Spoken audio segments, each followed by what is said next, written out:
and then before you know it, they're tired. You start scoring. You don't have to push, and then now they are trying to defend the one goal. They're not like psychologically they've been playing really well, but now they're trying to like defend the goal.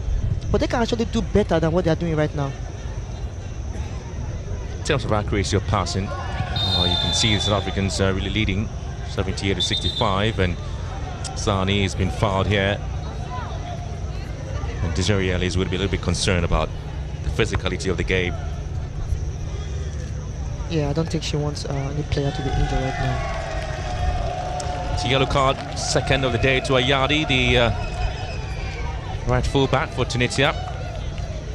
And she's played almost every game, her fourth for the Tunisians in this competition, and she goes into the books of the Rwandan referee who's in charge of today's game and one of the most experienced officials we have. She was a little bit aggressive right there.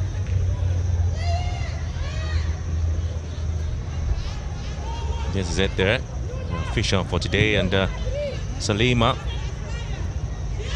Gusanga from Rwanda. She's a candidate for officiated the 2022 FIFA World Cup as well, and she's also officiated at the CAF U23 Championship in Egypt in 2018. It was the African qualifier for the 2022 Olympic Games in Tokyo, and now she's here. She's got a lot of experience. She was once upon a time a basketball player, but she couldn't get facilities there to play as a basketball player, so she moved to football, and now she's climbed the ladder to the world stage, the biggest of all.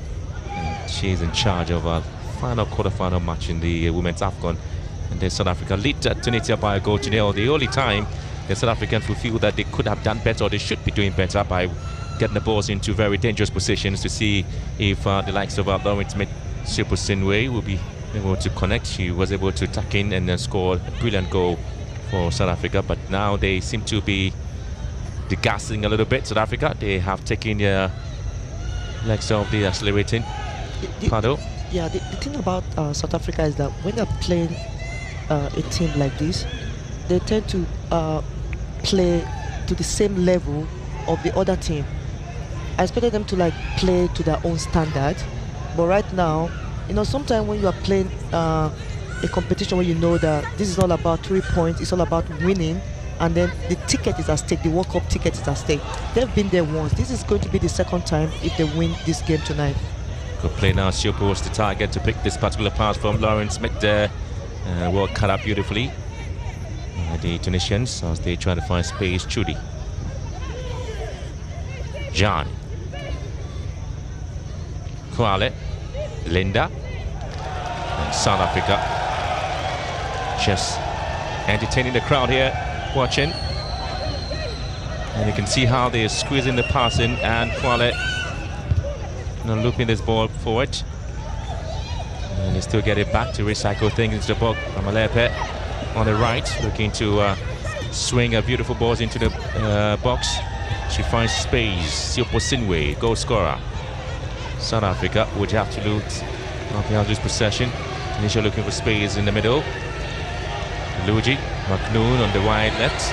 McNoon is able to get to the ball quickly. She drags it back to the midfield line, sends it back to the goalkeeper again. The attacking play of the Tunisians. That is all South Africa. That is all they have to do. You don't have to foul them. Just like force them to go back. I don't think they're a threat to the South African team. Awoni. Interesting how they start the attack and have to send the ball back to the goalkeeper. This is Linda Cloud. She's always the boss in midfield. She's always the lady. She's the boss lady. Yeah, she is, and she's any day, anytime. Leading the orchestra. Yes, the conductor. Yes. Here comes the lady in 10, Mutlalo, Linda. And again, the Carthage Eagles are looking to change things. 5 minutes plus at a time we have here, and it is South Africa. They're just waiting to see if they can get a second to seal their place, the semi-finals, and of course find a way to meet the host nation. Mutlalo again, and this time it's been sent to the left-hand side. It comes Sane, and she hits this one, and unfortunately Knox couldn't quite get the chance she was looking for to get the first goal in the competition. Again, a good pass to her. Yeah, that was a good passage pass. Look at that from Smith there. She was just not looking at her. Very exciting play. We call that killer pass. Defense split in one. It was there from the South African. But just having a very great moment against the Tunisians.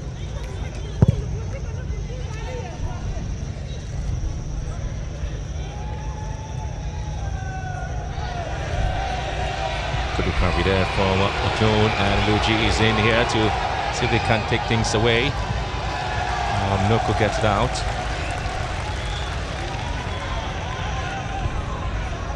Players from 7 countries made into the top 11 after the group stages. South Africa's Rafilo Jani and Dile Lamini, and Tunisia's Samira Ouni were in there. And all of them are starting in tonight's game. Jani captaining the South Africans as the lead here by a goal to nil. Meantime, we've seen a foul there on 14 Shattered. Wale. Yeah, that was an unnecessary foul right there.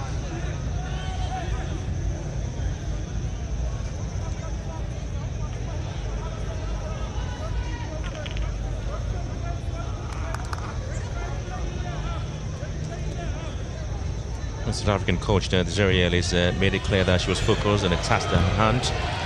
The team tries to see if they can get everything and make it out to New Zealand and Australia.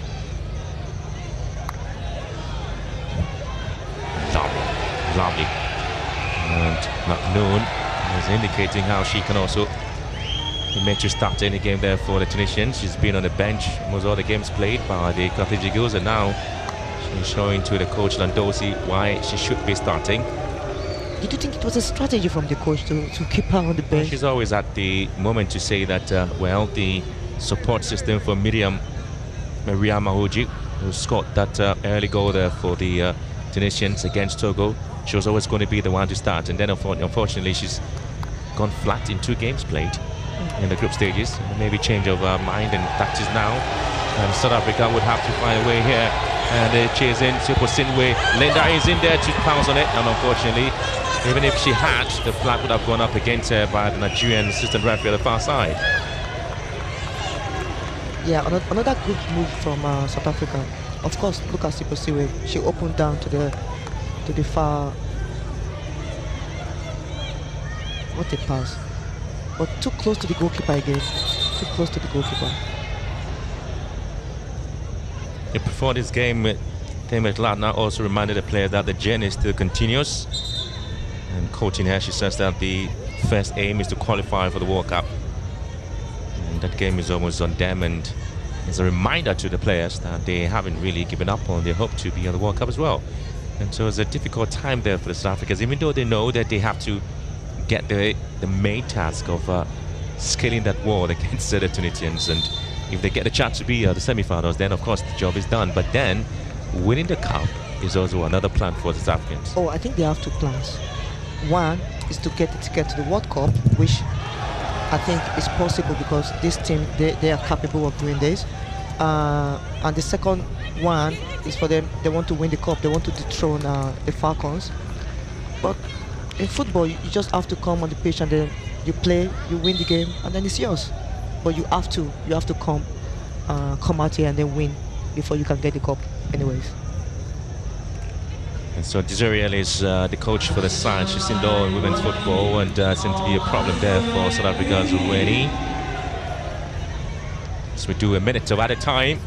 It's already the sticks coming in, and some bit of a clumsy tackle was coming in. We've seen some knee and ankle injuries coming in for some of the players. They've been picking it up, and some are unable to continue. And we did see the one that got Bashola injured. Yeah. This was same team that got her injured. So top stars are already out of the competition. Shola is out, and Tlana also out. Botswana also had a player, Celebatio, who fractured the arm there, and so also was ruled out of the tournament. It's been very near fatal, injuries to some of the players, and we expect them to come back maybe later on. Atlanta is going to be out for 6 months. Yeah, it's kind of really unfortunately, wish her speedy recovery. It's really difficult for players because they always want to be out there, and then when they are injured, it's like a problem also. So hopefully she gets well soon. So we're done, and sometimes the decisions nothing coming there from the officials. We are expected to see exactly what the situation will be. Another problem there to South Africa's 14-shaded Kwale. He came off her face there, and unfortunately she's down but being treated. But that ends the first half of the game. It's been South Africans dominating possession and have a goal to show for the Sipo Sinwe, having 2 pounds on a very good ball there and scoring for South Africa in the 14 minutes, separating the two sides here. And so at the break, it is South Africa 1, Tunisia 0.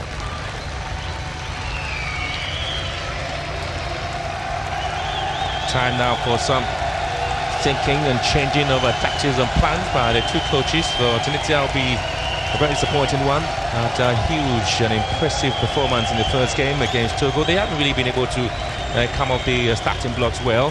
They have tripped and failed alongside losing to Zambia and of course Cameroon, and now they are trailing South Africa by a goal to nil as they move deep into the second half, as we look forward to seeing what happens. The two coaches there may have some changes to be made there.